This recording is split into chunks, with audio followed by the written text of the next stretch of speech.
The next thing the bile does as it moves through the intestines is to balance the immune system. When most people think of the immune system, they think of white blood cells floating through the bloodstream. But over 1/2 of the immune system is actually located in the intestines. The job of the immune system in the intestines is much more difficult than that in the bloodstream. Infections only rarely make it into the blood, but every day our intestines are exposed to millions of parasites, bacteria, and fungi. Because the intestinal immune system is continually at war with these microbes, it is much easier for it to become overly aggressive and start to attack our own tissue. What bile does is to regulate the intestinal immune system, helping to prevent it from becoming overly aggressive and causing autoimmune disorders. If you're suffering from a gut-related autoimmune disorder, it may be because of a blockage of bile flow. The last thing that bile does in the intestines is to kill parasites and candida. Tests show that even the healthiest person still has some degree of parasitic and fungal infection. While there are many antiparasitic and antifungal remedies available in the marketplace, most of them are mildly toxic and therefore unsuitable for daily use. If, however, your bile flow is healthy, then you have a built-in defense against parasites and candida. Well, that about covers what bile does to maintain the health of the intestines, and what happens when bile can't get into the intestines in proper amounts due to the presence of biliary sludge and gallstones. Now, let's turn our attention to what happens when biliary sludge and gallstones cause toxins to back up into the bloodstream. Just as the kidneys remove water-soluble toxins from our bodies, the liver removes fat-soluble toxins from our bodies by putting them into the bile. If the bile gets clogged up due to biliary sludge and/or gallstones, then the fat-soluble toxins can't get out, and they start to build up in the body. One of the first signs that bile is backing up is an increase in cholesterol.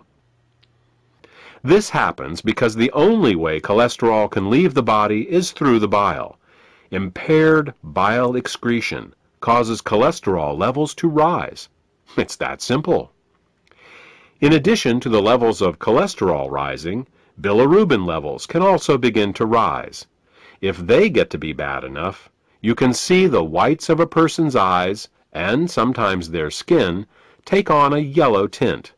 The technical term for this is jaundice.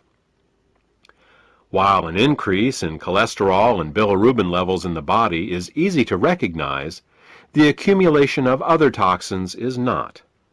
Literally thousands of toxins and chemicals are processed by the liver for removal through the bile each day. When gallstones and biliary sludge prevent these toxins from leaving the body, they begin to accumulate in the bloodstream and the tissues, causing all sorts of problems. Dissolving gallstones and biliary sludge is an often overlooked but vitally important part of any detoxification program. The last problem we will discuss, that is caused by bile backing up into the bloodstream, has to do with immune function. As we said earlier, bile plays an important role in the immune system of the intestines by keeping it from becoming overly aggressive. Unfortunately, what's good for the immune system of the intestines is terrible for the rest of the body. Studies have shown that when bile acids are present in the bloodstream, they inhibit chemotaxis and phagocytosis.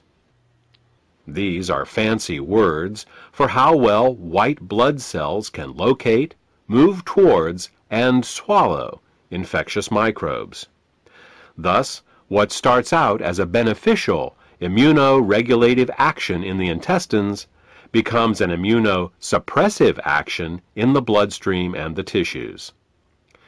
These are all effects of bile backing up in the bloodstream. The final set of problems we will discuss is how biliary sludge and gallstones can affect the neighboring organs.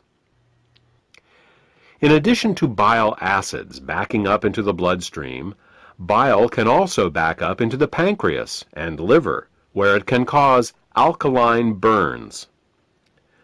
This is because the liver, pancreas, and gallbladder all share the same basic plumbing, the common bile duct. There are valves that keep the bile from backing up into the liver and pancreas. If a small stone finds its way into one of these valves, the valve can get stuck in the open position. If this happens, then every time the gallbladder contracts to squeeze the bile into the small intestines, it can also squeeze the bile into the pancreas and the liver, causing caustic alkali burns and irritation. You see, very alkaline substances can burn us just as easily as very acidic ones. And with a pH of 9.5, bile is very alkaline. Mild alkali burns for a short time in these organs may only result in local irritation, but over a long period of time, these alkali burns can cause diabetes, hepatitis, and cancer.